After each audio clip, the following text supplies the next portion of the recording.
척추에 대한 10가지 처방을 드립니다. 안녕하세요. 본척만척의 진행을 맡게 된 정형외과 전문의 우영합니다.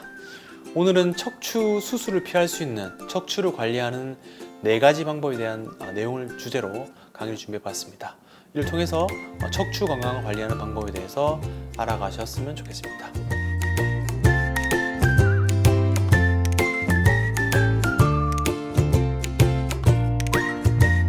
일단은 척추를 어떻게 관리해야 되는지, 그리고 자신의 척추 상태를 어떻게 확인하는지, 더불어 치료는 어떤 치료가 좋은지, 그 주치의를 찾는 방법, 그런 거에 대한 내용을 가지고 내용을 시작해 보도록 하겠습니다.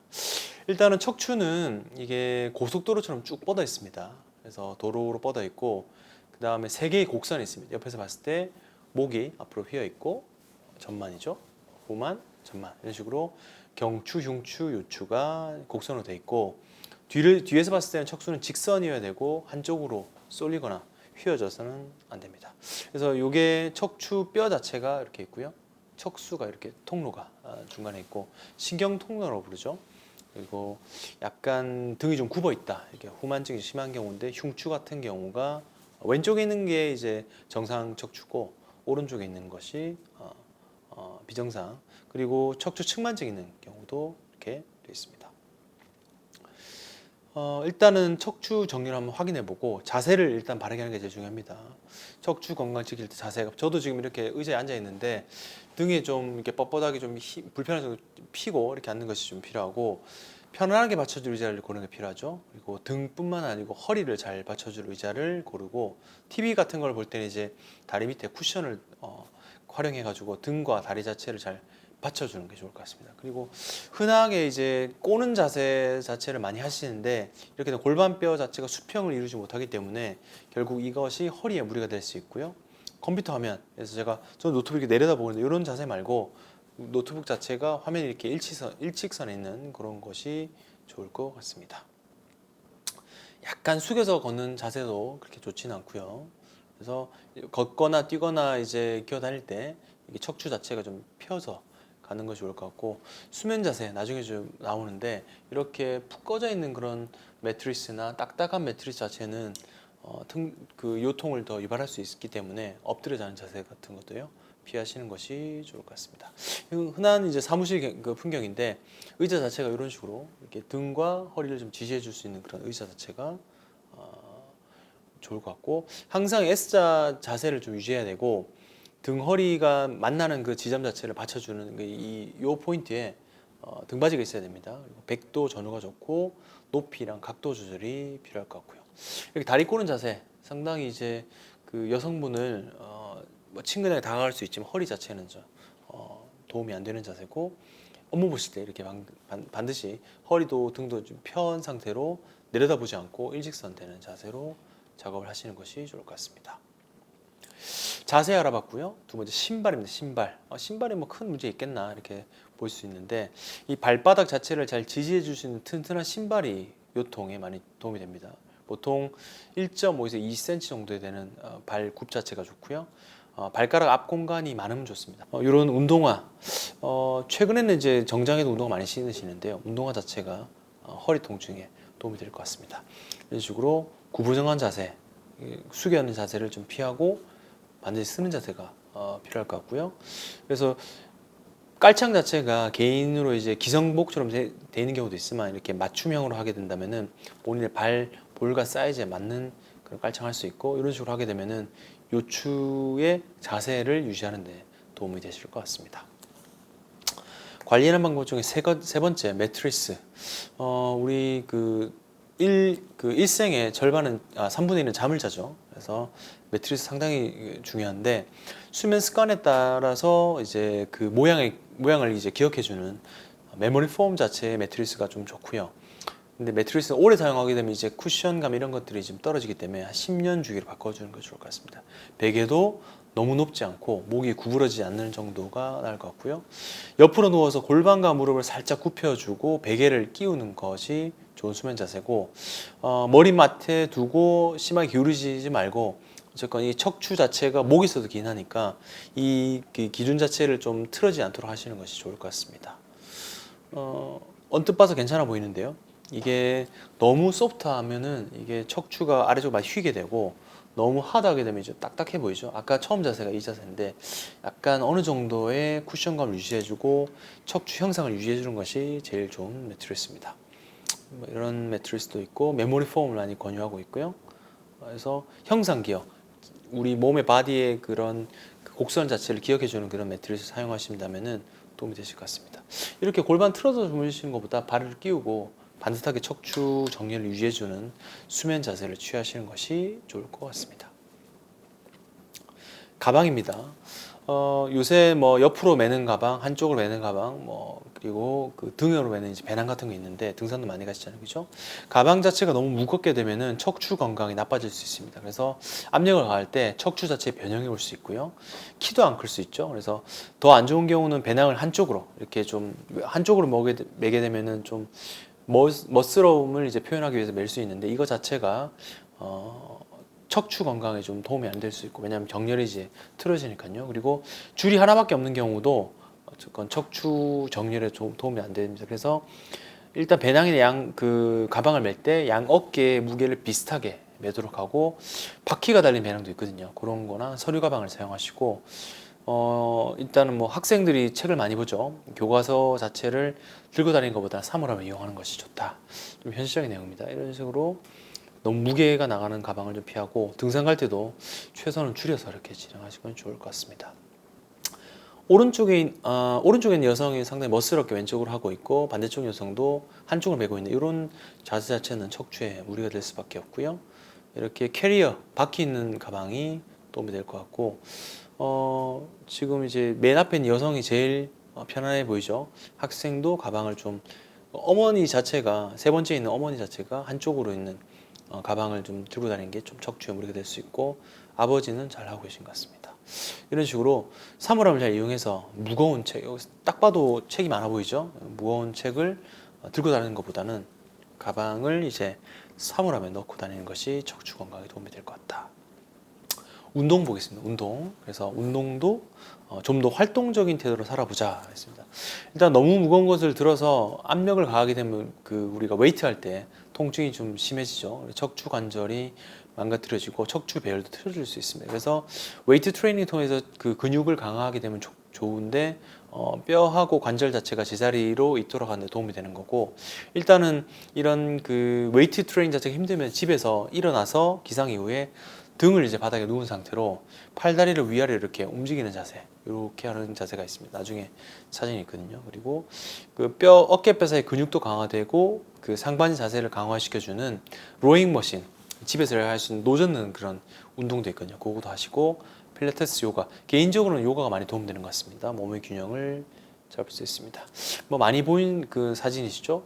허리를 숙여서 물건을 드는 것보다는 반드시 꼿꼿하게 핀 채로 하체의 힘을 통해서 물건을 드는 것이 좋을 것 같고요. 팔다리를 이렇게 움직이는 거, 그리고 이게 골반과 아래 허리 쪽 통증을 잡아주는 그런 유명 운동, 브릿지 자세, 로잉 머신 통해서도 등 척추 운동을 강화할 수 있고요.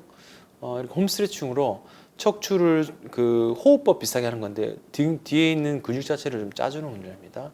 그리고 허리 및 골반 스트레칭 강화 운동이 도움될 것 같고, 요가가 많이 도움되겠죠. 필라테스도 도움은 되나? 저는 이제 요가를 좀 추천드리는 바입니다.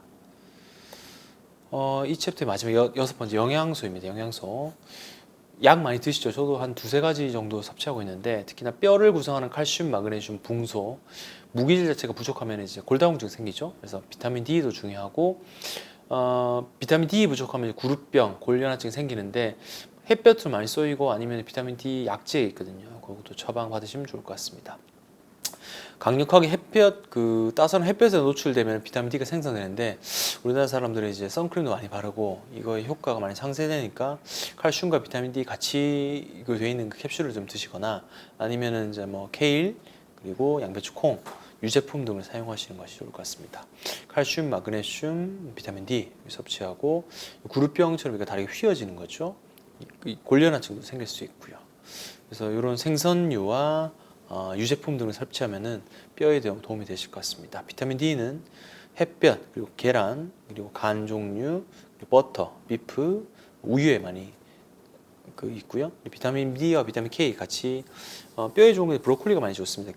김이랑 그런 식으로 드시면은 척추 건강에 도움이 되실 것 같습니다. 과일 주스, 생선 주스, 견과류 이렇게 같이 드시면 도움이 되실 것 같습니다. 첫 번째 척추를 관리하는 법에 대한 내용을 알아봤습니다. 다음은 자신의 척추 상태를 확인하는 거. 지피지기면 백전백승이다. 본인의 허리 상태를 미리미리 파악하는 것이 장기적으로 도움이 될 것 같습니다.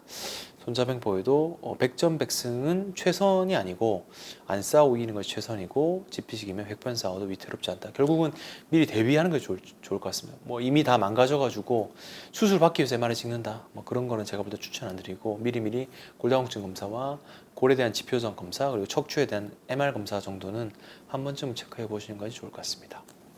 일단은 측만증 검사를 해보겠습니다. 척추 측만증, 척추가 오른쪽 왼쪽으로 이렇게 휘는 거죠.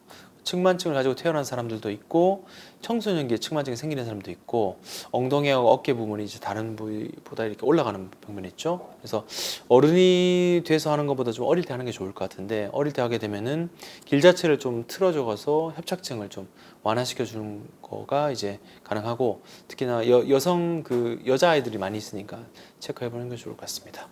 숙였을 때 한쪽 등이 많이 높이가 차이 난다면 척추 측만증일 가능성이 없습니다. 이렇게 측만증이 있는 경우는 왜 좌우측이 비대칭으로 늑골 자체가 이렇게 마치 낙타처럼 이렇게 험프가 오는 거고요. 엑스레이상 봐도 이제 많이 틀어져 있죠. 왼쪽이 정상이고 오른쪽이 틀어져 있는 사진입니다. 이런 식으로 보조기 치료, 뭐 저는 야간 보조기만 착용을 시키는데 각도가 있죠. 각도가 20도 미만인 경우하고 보조기 치료 효과가 있다. 뉴스에도 보고되고 있고요. 이런 식으로 많이 틀어진 케이스를 반대쪽, 그러니까 요추병변에서는 오른쪽에서 왼쪽으로 밀어주고 반대쪽에서 왼쪽으로 오른쪽 밀어줘가지고 이렇게 가지 마치 나무 순이 잘 자랄 수 있도록 길을 내주는 거죠. 이런 식으로 하고 각도가 크면 그게 효과가 없으니까 이렇게 유압수를 진행하고 있습니다. 그리고 병원에 가자. 종합병원에 가자. 그래서 측만증이 있으면 척추에 뭔가 문제 있는 것 같다고 이제 생각을 할 수 있고 그렇다면 이제 일반 의원에 가서 치료할 수 있으나 종합병원 가는 것이 제일 좋습니다. 특히나 정형외과 및 다른 과들이 같이 있는 신경과라든지 재활의학과, 내과 분도 이제 과정이 계속 필요하면 좋고요. 그래서 퇴행성 골다공증 디스크에 대한 확인 및 CT, MR 그리고 뼈 스캔 통해서 진단을 확인해 보시면 필요할 거고 이게 측만증이 있다고 수술한 경우 잘 없거든요. 수술이 필요한 경우는 흔치 않습니다. 이렇게 의사를 만나고 엑스레이를 찍어보고 그리고 CT, MR 같은 걸 촬영해 봐가지고 진단을 받아보시는 게 좋을 것 같고 골다공증 검사는 보통 이제 남자는 70세, 여자는 65세부터는 보험이 되고 그 전에 검진으로 이렇게 체크해 볼 수도 있거든요. 체크해 보시는 게 좋을 것 같고 뼈 스캔 통해서 혹시나 전이성으로 병변이 생기는지 그리고 ABI라고 혈압 혈류에 대한 순환도 여부를 체크하는 검사도 있습니다. 그런 식으로 종변에서 검사를 하시면은 도움이 되실 것 같습니다. 그리고 카이로프라틱 전문가나 접골사 말고 도수치료 전문가를 찾아보자. 우리나라 카이로프라틱이 이제 불법이죠. 합법적이지는 않고 접골사도 과거에 우리나라가 의료 체계가 전혀 성립이 안 됐을 때 그때는 있었는데 지금은 찾을 수 없습니다. 도수치료사는 척추 관련 전문가입니다. 재활의학과, 물리치료학과에서 정상적인 교육을 받고 도수치료를 시행하는 거고 비정상적인 곡선과 움직임 제한, 긴장 등을 찾아서 해결해 주는 방법이고 너무 굽은 경우는 후만증이 생기는 꼽추 그리고 후만증이 많이 생기는 질환은 골다공증, 관절염, 종양 같은 그런 나쁜 자세입니다. 가슴 부위가 척추뼈가 완전히 수직인 경우도 이제 군인 같은 허리뼈 이런 것이 생길 수 있고요.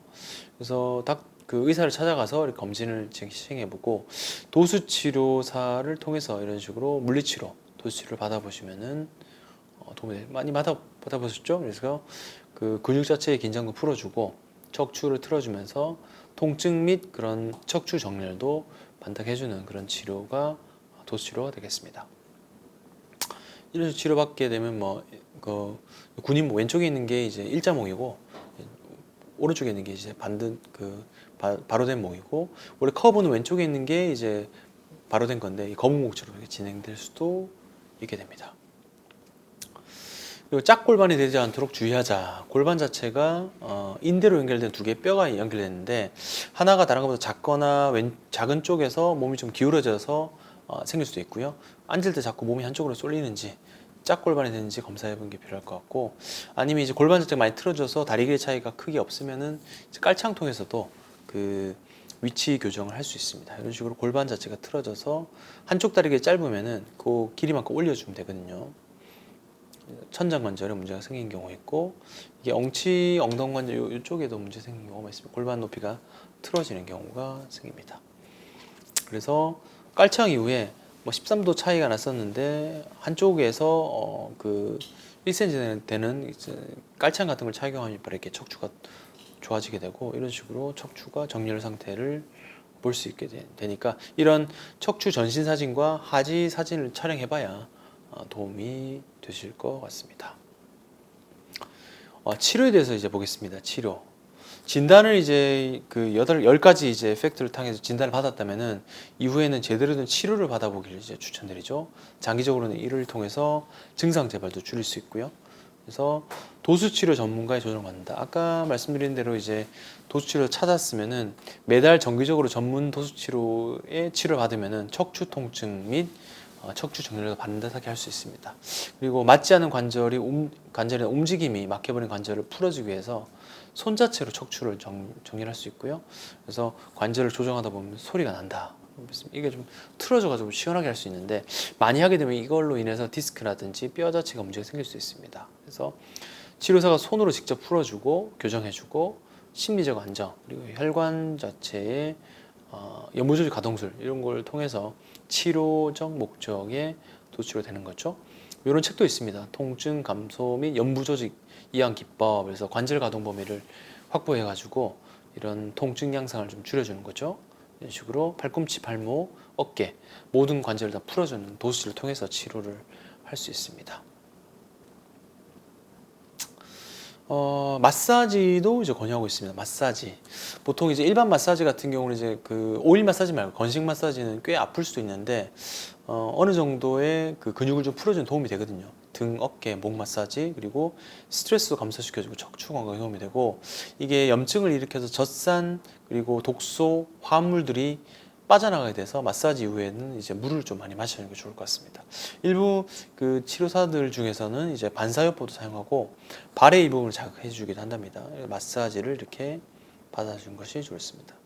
몸에 독소가 생기니까 반드시 하고 나서 차를 많이 권해주잖아요, 그죠? 차를 드시면은 몸에 노폐물 자체가 좀 빠지면서 척추 건강, 종아리도 이제 혈액순환, 발 자체를 많이 해주면은 도움이 많이 되신다고 합니다. 발 마사지가 좀 도움이 될 것 같습니다. 그리고 물리치료, 일반 도수치료하고 좀 다르게 물리치료는 기계를 사용해서 하는 거죠. 자신의 척추 상태에 맞는 그 스트레칭, 그리고 강화 운동, 그래서 초음파 치료, 그리고 목의 굴근과 심근, 그리고 골반 근육을 강화시켜 줍니다. 그래서 웨이트 통해서도 이 골다공증이라는 문제를 해결할 수도 있고요. 그리고 따뜻한 물에 소금을 넣어서 그 안에 목욕하는 것도 긴장을 풀어줄 수 있다고 합니다. 이런 식으로 기계를 통해서 물리치료 하시는 거고, 이게 초음파 및 충격파, 이 초음파 고주파 치료죠. 이런 걸 하게 되면은 몸 자체가, 근육 자체가 빨리 풀어지고 근육이 상당히 많은데, 이런 식으로 웨이트 트레이닝 통해서 골다공증 및 근력 강화할 수 있습니다. 앱손염을 통해서 그 피로를 풀 수 있는 목욕을 할 수 있고요. 약을 처방받자. 뭐 이게 저는 뭐 척추 통증의 기본이라고 할 수 있는, 초반에 통증을 잡는 데는요, 골다공증이 있으면은 당연히 비스포스포네이트, 요새는 뭐 다른 주사가 많이 생겼으니까 랄록시펜 계통 말고 부갑상선 호르몬, 혹은 데노스맘 말고 로모소스맙 같은 것도 사용하시게 되면은 골 형성도 많이 되니까 도움이 될 것 같습니다. 이런 식으로 예전에 골다공증 약을 많이 드셨고 오래 드시면 이제 뼈가 부러지기도 하거든요. 치과도 문제가 생길 수 있고, 그래서 이런 계통 약에서 이전에는 지금도 이렇게 많이 쓰고 있긴 한데, 졸레드론산 요거도 이제 골 많이 맞게 되면 문제가 생길 수 있고요. 데노스맙은 조금 낫긴 합니다. 골 형성제는 그런 거에 대해서 합병증이 생기지 않는 그런 주사나 약이라고 보시면 되겠습니다.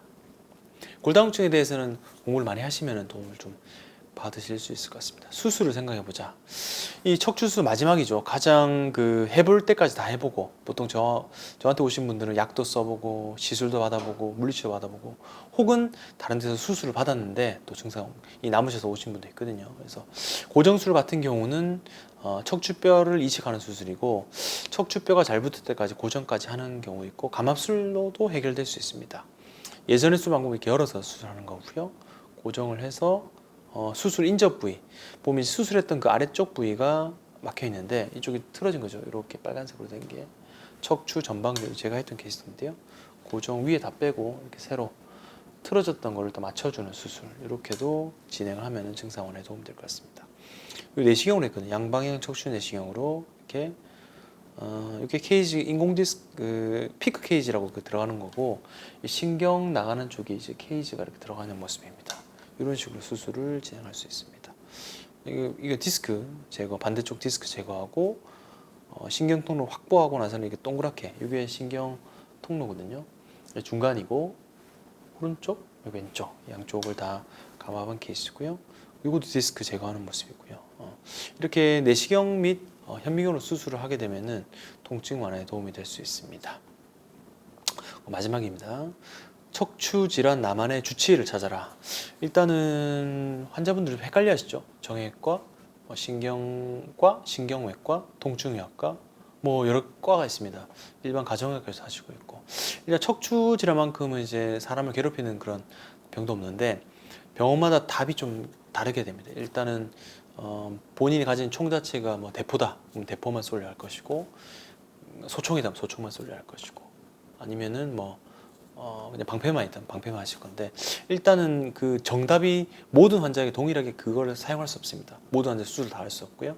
모든 환자 약만 처방할 수 없습니다. 그 환자의 어떤 그 치료법은 환자 케이스마다 다 다르게 정해져 있으니까, 어쨌건 진단을 제대로 받고 그에 대한 치료 방향을 결정할 때는 그런 것들을 모두 다 커버할 수 있는 그런 병원이나 선생님을 찾아가는 게 좋을 것 같습니다. 일단은 원인 파악이 급선무입니다. 어떻게 원인을 파악하는지 급선무고, 홈페이지는 온라인 통해서 자가진단 테스트를 통해서 내가 무슨 질환인지 한번 확인해 보는 것이 좋을 것 같고요. 아까 말씀 병원이 너무 많죠. 요새 한방도 있네요. 한방, 수술, 물리, 추나, 침까지 얘기하는데, 일단은 주변 사람 말만 듣고 내 그거에 때문에 낫더라고 가시는 것보다는 주변에 검사를 제대로 받아가지고 그 치료 받을 과나 병원을 선택하는 게 좋겠죠. 과거에는 주로 정형외과가 주로 척추를 많이 봤었는데, 일본만 수술은 정형외과 전문의가 전담을 하고 있고요. 신경외과, 재활의학과, 한방 쪽에서도 막 뛰어들어서 환자는 좀 혼란이 좀 있죠. 그래서 어느 병원을 선택하느냐, 받아보다가 좀 안 되면 좀 바꿔보시는 것도 답이실 것 같습니다. 검사는 그리고 의사가 증상을 듣고 진찰하고 엑스레이를 찍을지 MR 찍을지 CT 찍을지 근전도 할지에 대해서는 그 판단을 하는 게 좋을 것 같고요. 엑스레이 찍어 모든 병이 다 진단되는 것처럼 얘기하는 분들이 있는데 불가능합니다. MRI 통해서 진단을 받아보시는 게 좋을 것 같고, 수술은 보통 이제 마취과 선생님이 수술 안 하시니까, 마취 통증의학 그분들은 수술하면 이제 큰일 난다고 얘기도 하시기도 하고, 어쨌건 그럴 수 있죠. 하지만 이제 수술 자체를 권유를 안 해주는 거고, 또 그 칼을 들고 있는 그 서전들은 수술 아니면 답이 없다라고 얘기하시는 분들 가끔 수술 안 하면 문제가 생긴다. 근데 결국은 수술에 대한 이득과 그리고 수술하지 않았을 때의 그런 손실, 이런 부분에 대해서는 확실히 좀 재고 판단하는 게 좋을 것 같고, 디스크 같은 경우는 70-80%는 호전이 바로 됩니다. 2-3주 안에, 1-2달 안에 수술 없이 호전되는데, 보존 치료에 효과가 없는 15% 정도의 환자분들은 수술 같은 혹은 시술을 고민해 보는 게 낫겠죠. 전문 병원은 일단 원스톱으로 되죠. 입원 혹은 바로 오자마자 진료 쭉 되니까 되고, 척추만 하게 되면 그 전문성이 올라가게 되는 거죠. 종합병원이 근데 최근에는 이런 그 의료진들을 좀 영입하고 치료 자체도 오랜 기간에 걸쳐서 검증된 치료법을 하고 있기 때문에 큰 수술 혹은 이제 기저질환 있으시면 종합병원을 찾아오시는 것이 좋을 것 같습니다. 네, 오늘은 척추 질환에 대해서 어떤 식으로 치료하면은 빨리 나을 수 있는지, 척추를 건강하게 관리하는 4가지 방법이란 주제로 알아봤습니다. 이를 통해서 진단과 치료 그리고 의사 및 병원 선택에까지 도움이 되셨으면 좋겠고요. 다음에도 좋은 주제로 찾아뵙도록 하겠습니다. 시청해주셔서 감사합니다.